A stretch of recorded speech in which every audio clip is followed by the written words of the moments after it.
It isn't a diet, but it is a pattern of eating. So it does not change what you eat, but it changes when you eat it. Hey guys, it's Sophie from GAINSBYBRAINS and welcome to the 4th episode of my Getting Fit series. Now, I recently posted a transformation picture on my Instagram and I got a lot of questions on how I lost the weight, what I did to motivate myself during the process, if I had any tips and tricks, which is why I decided to dedicate this 4th episode on one of my main secrets when trying to lose weight, which is intermittent fasting. So if you want to lose weight, you need to be in a caloric deficit. This means that you consume less calories than your body needs to maintain its current state on a daily basis. With intermittent fasting, you are still in a caloric deficit. So it does not mean that you can eat whatever you want and it is some kind of magical trick. You are still in the caloric deficit. The only difference is that instead of eating your meals throughout the day, you can now only eat it during a specific time frame.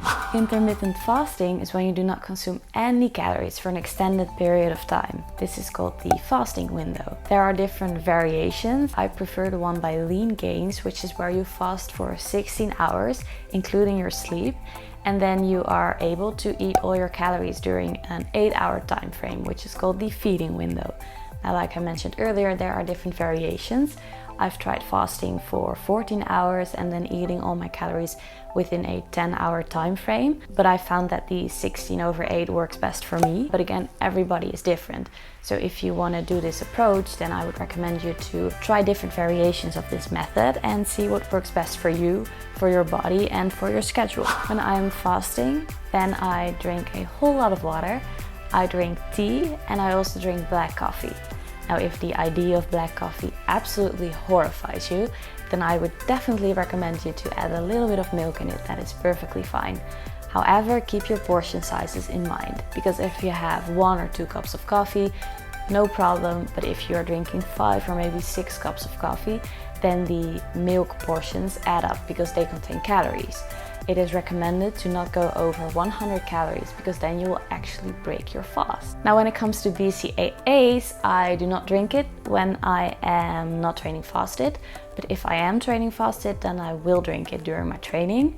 Now, if you're very worried about insulin management, then I would definitely recommend you to skip it until you have your first post-workout meal. The absolute main benefit of intermittent fasting for me is that it allows me to be in a caloric deficit without feeling like I'm in a caloric deficit. So it basically means that I am dieting without feeling that I'm dieting. Because I'm having a specific time frame where I can eat all my calories, I'm able to have bigger meals, which keeps me satisfied.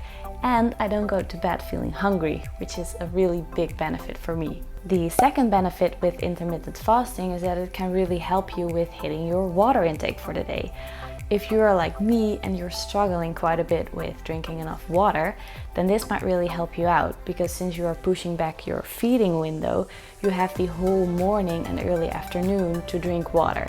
And you actually will drink water because it really helps with suppressing your hunger feelings. So by the time that I start eating, I already hit my daily water intake, which is a big benefit. The third benefit is that it really helps with mental clarity, which is something I did not imagine that would happen, did not think about that it could happen, but I'm so much more productive when I'm in a fasted state.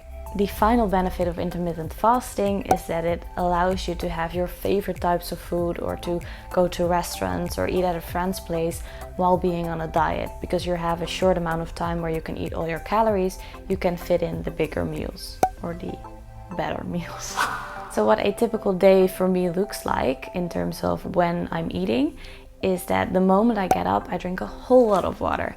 Now, usually when I wake up, I feel very, very hungry. But this is actually not you being hungry, this is your body craving for water. So if you're drinking a whole lot of water the moment you wake up, then you will actually feel full for the next few hours. I drink my first cup of coffee approximately 4 hours after I wake up, and then sometimes I have another one after 1 hour, depending on how hungry I am or how awake I am. Now, if I'm training during this time frame, then I'm training fasted since I did not consume any calories yet. And then I will have my BCAAs during my workout. At approximately 1 p.m. I have my first meal, which is my post-workout meal most often. And this is a very large meal with a lot of protein. A few hours later, I have my second meal, which is also a very large meal, which contains more carbs and a little bit of protein. And then at approximately 9, I have my last meal, which is usually more of a snack because I crave sweet stuff during the evening.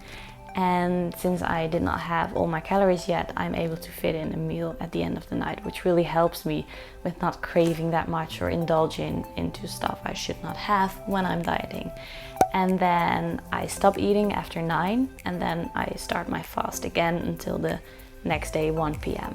So if you are looking for a way to be in a caloric deficit without feeling like you're in a caloric deficit, then try intermittent fasting. It is probably something for you.